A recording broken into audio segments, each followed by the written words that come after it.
무식의 극치인지 아니면 사주를 받고 물타기라는 전형인지.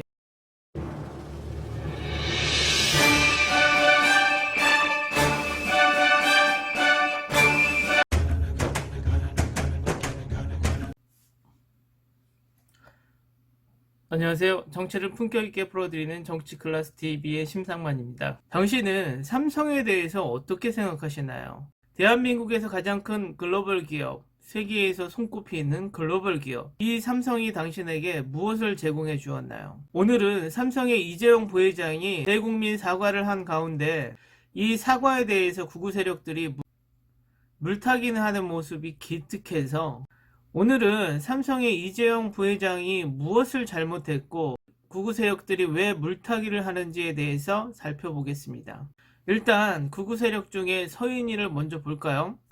경영승계를 잘못하고 또 회사에 노조를 만들지 않은 게 잘못이다? 아니 그런 것들이 너랑 다 무슨 상관인데. 자 봐봐, 이재용이 아빠한테 회사를 물려받는 과정에서 이러이러한 잘못한 점들이 있었다. 그리고 그동안 이재용네 회사에는 노조가 없었다. 이게 그래서 네가 뭘 손해봤는데. 서인이는 이재용이 무엇을 잘못했는지 잘 모른답니다. 그럼 제가 모르는 서인이를 위해서 자세하게 설명을 드려야죠.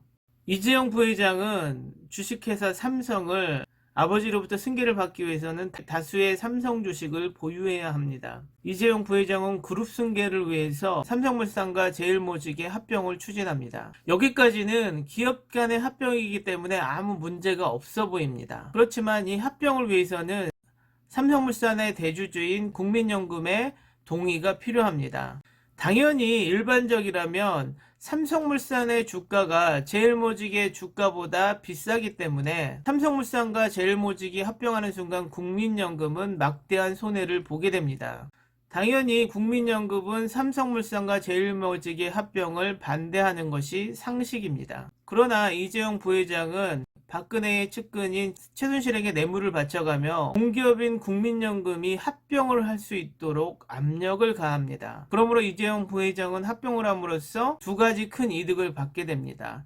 첫 번째, 그룹 승계가 가능했고 부당이득 3조 6천억 원을 얻게 됩니다. 한쪽이 이득을 얻었기에 당연히 한쪽은 손해를 보게 됩니다. 국민연금은 국민연금이 소유한 주식 보유액의 6천억이 날아가게 됩니다. 만약에 국민연금이 민간 기업이었다면 자신들의 손해기에 아무런 문제가 없습니다. 국민연금은 국민이 내는 돈으로 운영이 됩니다. 한마디로 국민연금의 주인은 국민인 것이죠. 좀 전에 서인이가 이재용이가 무엇을 잘못했는지 묻습니다. 서인이가 이것을 몰랐다면 바보인 것이고 알면서 물타기를 했다면 자신의 구독자를 바보 취급하는 것이죠. 또 보실까요?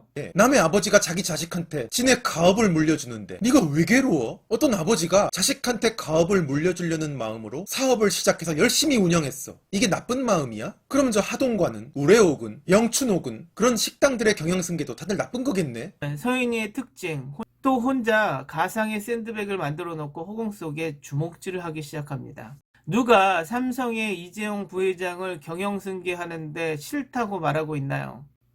대한민국 국민들을 이재용 부회장의 질투에 쌓인 속 좁은 사람들로 만들어버립니다. 개인적으로 전 삼성의 이재용 부회장의 승계에 관심이 없습니다. 관심이 없기에 배도 아프지 않아요. 그리고 요식업 식당들이 그 식당을 자식에게 물려주는 것과 비교를 합니다. 당연히 이들은 부당하게 합병을 하지도 않았고 국민들에게 손해도 끼치지 않았습니다.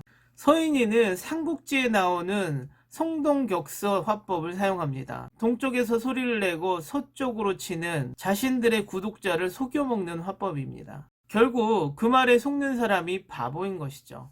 다음은 지칼의 영상을 보실까요?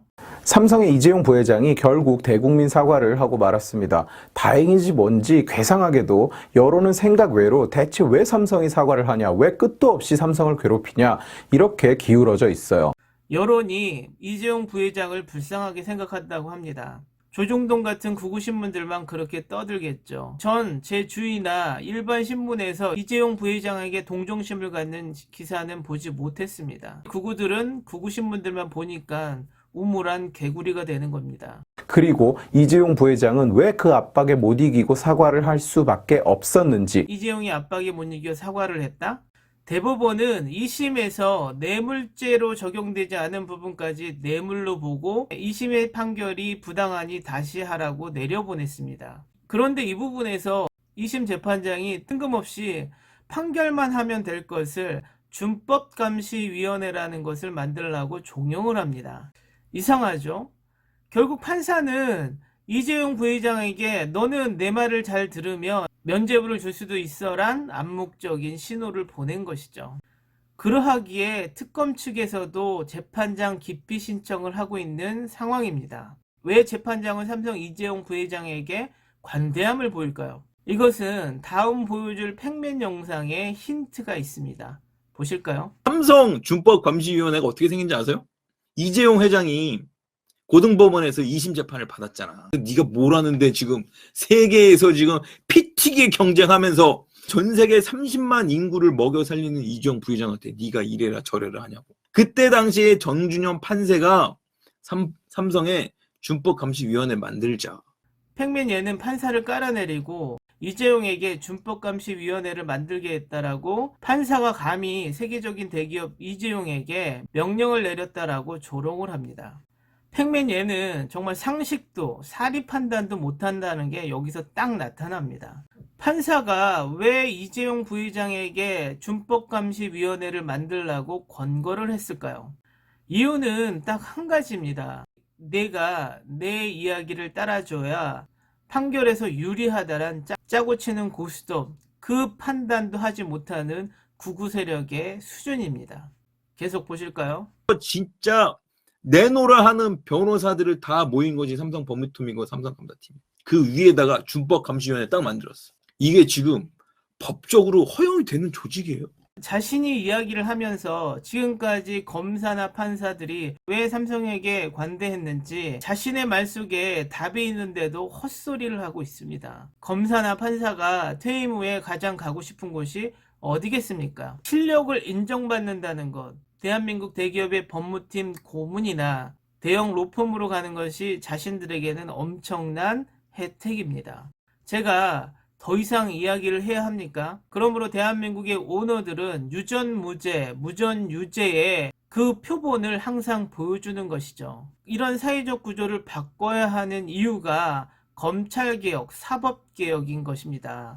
오늘은 정말 무식의 극치인지 아니면 사주를 받고 물타기라는 전형인지 둘 중 하나인 구구 세력들의 삼성을 바라보는 시각에 대해서 알아봤습니다. 오늘은 여기까지 하겠습니다. 오늘도 생활 속 거리두기 꼭 실천합시다. 항상 시청해 주셔서 고맙습니다.